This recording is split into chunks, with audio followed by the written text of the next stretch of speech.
Os moradores do centro estão reclamando do volume alto vindo das apresentações da concha acústica. Som alto na concha acústica. Vamos ver a bronca do povo.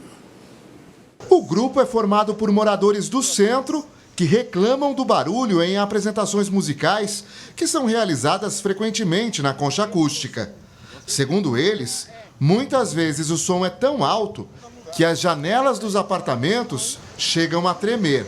Porque às vezes aqui embaixo, aparentemente, está tudo tranquilo. A forma da concha, esses prédios fecharam o ambiente. Então o som que sobe, dependendo do show, as janelas tremem. Então tem idosos, autistas, pessoas que trabalham ainda à noite nas suas casas. A Francis, que tem um salão de cabeleireiros no centro comercial, conta que os prédios têm muitos moradores idosos, pessoas com problemas de saúde, que são impactadas pelo som alto. Tem hora que eu tenho que deixar a porta fechada, que dependendo da química que eu faço, pessoas mais jovens, eu tenho que fechar a porta por causa do barulho, um barulho bem alto, né?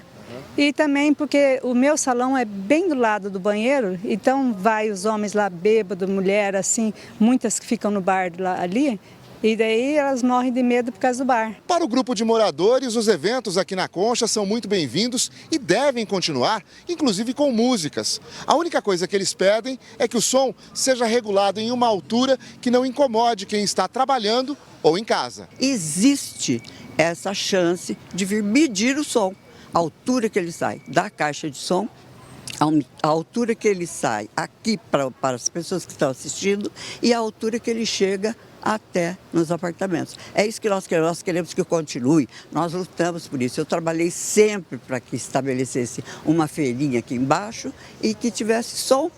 Antigamente os artistas vinham de graça, porque nós não tínhamos dinheiro. Então é isso que nós queremos. Não, nós não queremos que venham de graça. Se alguém quiser participar de graça, ótimo, né?